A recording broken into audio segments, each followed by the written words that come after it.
Right now, someone in your life is pulling strings you can't see. And the scariest part? You're helping them do it. There's a version of you that makes every decision freely. Chooses who to trust, who to love, what to believe. That's what you think. But psychology tells a different story. A darker one. The truth is, the most effective manipulation doesn't feel like manipulation. It feels like your own thoughts, your own choices, your own emotions. By the end of this video, you're going to look back at your relationships, your habits, your beliefs, and you're going to see the strings. And once you see them, you can never unsee them. Section 1. The invisible script. Here's something nobody tells you growing up. Every single person around you, your parents, your friends, your partner, your boss, they all have a script for who you're supposed to be. And from the moment you were born, they've been reading it to you. Most people never notice this, because the script doesn't come with a cover page. It comes disguised as love, as advice, as "I just want what's best for you." But here's the truth. Every time someone says that's just who you are, they're not describing you. They're programming you. Psychologists call this social conditioning.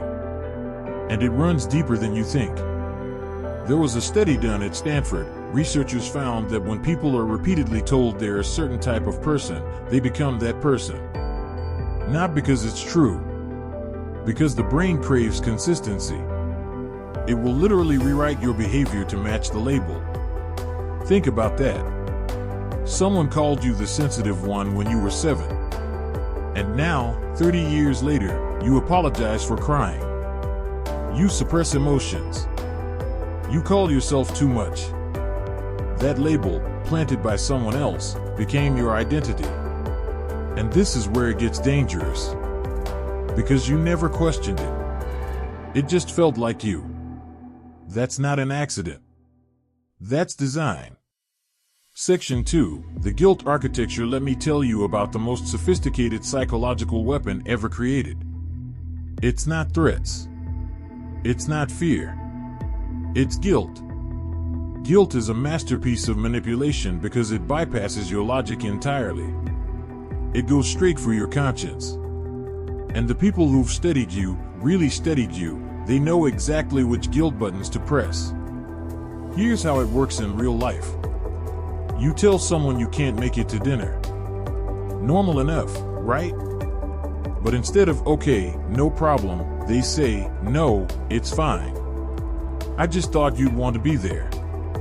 But you're busy." I get it. No anger. No accusation. Just quiet disappointment. And suddenly, you feel terrible. That's called guilt induction. And it's one of the most effective dark psychology tactics ever documented. The manipulator never says you did something wrong. They just radiate hurt until you feel like you did. Then you overcompensate. You cancel your plans. You give more than you should. You earn their forgiveness for something you never actually did. Most people spend entire relationships doing this. Earning forgiveness. For nothing. But here's the truth. Healthy people don't weaponize your conscience. They talk. They say what they need. They don't leave you drowning in a silence you're supposed to interpret. If someone makes you feel guilty for existing in your own life, that's not love. That's a leash. Section 3. The mirror trick. Here's a question that's going to make you uncomfortable. How much of what you believe did you actually decide? Your political views. Your idea of success. What kind of body is attractive? What a good life looks like. Did you choose those? Or were they chosen for you? There's a psychological phenomenon called the mere exposure effect. Discovered by Robert Zajonc in 1968. The principle is terrifying in its simplicity. The more you're exposed to something, the more you like it. That's it. Repetition creates preference. Not quality. Not truth. Just repetition. This is the engine behind advertising. Behind propaganda. Behind the algorithm that controls what you see every single day. They don't need to convince you of anything. They just need to show it to you. Again. And again. And again. Until it feels familiar. Until familiar feels safe. Until safe feels like truth. Real world scenario. You grow up watching the same kind of family in every movie. Same kind of success story. Same kind of beauty standard. You never question it. Why would you? It's just normal. But who decided what's normal? Not you. And this is where it gets dangerous. Because the opinions you feel most passionately about, the ones you'd argue for, the ones that feel core to who you are, those are the ones that were planted the deepest. Passion isn't always proof of truth. Sometimes it's proof of successful programming. Section 4, Love Bombing and the Attachment Trap. This one is going to hit different if you've ever been in a relationship that started too perfectly. You met someone, and from the beginning, it was intense.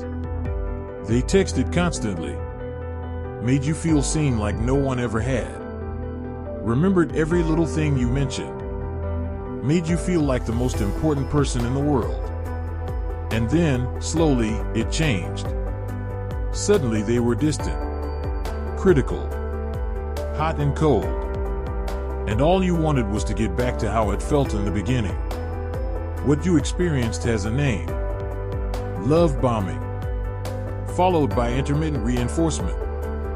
Love bombing is a calculated psychological strategy used by narcissists, manipulators, and in some cases, cult leaders.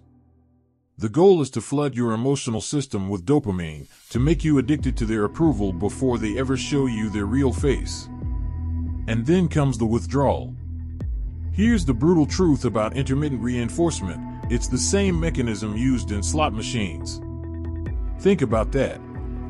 The unpredictability is the point. When reward becomes unpredictable, the brain doesn't give up, it doubles down. It becomes obsessed with earning the reward back. You weren't falling in love. You were becoming chemically dependent. Most people never notice this. Because it feels like passion. Feels like intensity. Like something real. But here's the truth. Real love is consistent. It doesn't make you feel like you're constantly auditioning for something. If someone made you feel extraordinary and then made you fight to feel ordinary, the love bombing wasn't love. It was a hook. And you were the catch. Section 5, the gaslighting labyrinth. You remember it clearly. They said it. You heard it. It happened. And then they looked you dead in the eyes and said, that never happened. You're imagining things. And here's the terrifying part of gaslighting that nobody talks about. It doesn't just make you doubt the memory. It makes you doubt your mind. That's the actual goal.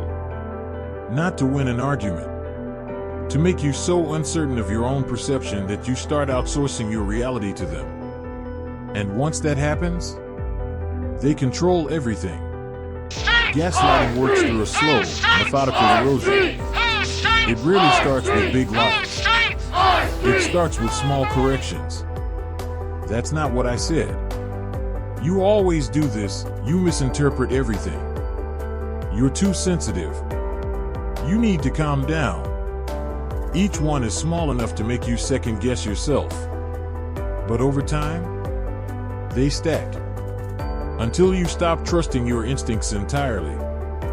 There was a documented case, a woman who had been with her husband for 11 years. By year 7, she genuinely believed she had a memory disorder. She was going to see neurologists. She knew something was wrong with her brain. The only thing wrong was her husband. When she finally left, her memory issues disappeared within 3 months. She didn't have a neurological condition. She had a manipulator. And this is where it gets dangerous. Because gaslighting doesn't just affect relationships. It shows up in workplaces, in families, in friendships. Anytime someone consistently makes you feel like your perception is broken, trust the perception. Doubt the person. Section 6. The social proof illusion. Here's a manipulation tactic so common you've fallen for it today. Maybe in the last hour. It's called social proof. And it's the reason you trust things you have no real reason to trust. 4 million people watch this. Best-selling author. Everyone's talking about it. Your brain interprets all of this as evidence of truth, as safety, as legitimacy. But here's what nobody tells you. Social proof can be manufactured. Fake reviews, bought followers, AstroTurf movements. These aren't conspiracy theories. They're documented marketing strategies used by brands, politicians, media companies, and yes, people in your personal life. The guy who name drops constantly? Social proof. The person who always reminds you how many people like them? Social proof. The friend who says everyone agrees with me on this when you push back? Social proof. It's not evidence. It's pressure. The real psychological trick is this: humans are wired to look to others when they're uncertain. It's called informational social influence. When you don't know what to think, you look at what everyone else thinks. And the manipulator knows this. So they manufacture the crowd. Or they imply the crowd. And suddenly you feel alone in your perspective. Like you're the one who's missing something. You're not missing something. You're seeing through something. Most people never get this far. Section 7. The identity hijack. This is the final one. And it's the darkest. Because everything we've talked about, the conditioning, the guilt, the mirroring, the love bombing, the gaslighting, the social proof, they all lead here. To one goal. Taking your identity. The most sophisticated manipulators don't just want to control your actions. They want to become your inner voice. When you make a decision and you hear someone else's opinion in your head, they're in there. When you achieve something and immediately wonder what they think, they're in there. When you can't feel proud of yourself without their approval, they own something that was yours. Psychologists call this identity enmeshment. It's the process by which a manipulator slowly dissolves the boundary between their identity and yours. It happens in cults, in abusive relationships, in high-control families.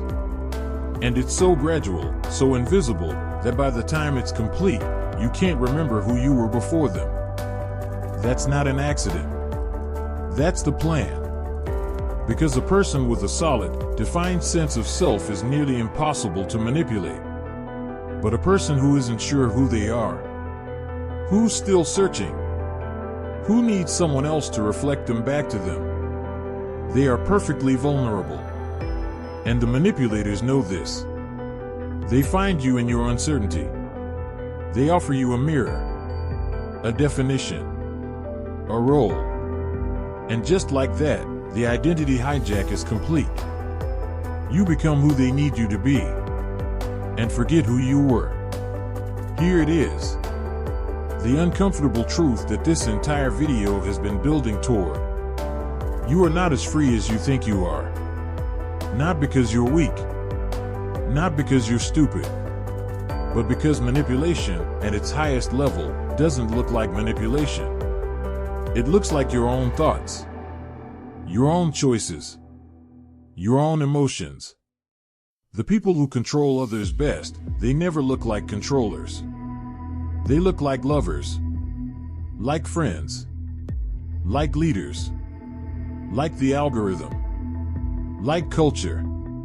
Like normal. The question isn't whether you've been manipulated. You have. We all have. The question is, how much of who you are right now is actually you? Sit with that. Because the moment you start asking that question, really asking it, something shifts. The strings don't disappear, but you can see them. And visibility is the beginning of freedom. I want you to do something after this video ends. Go back through the last year of your life.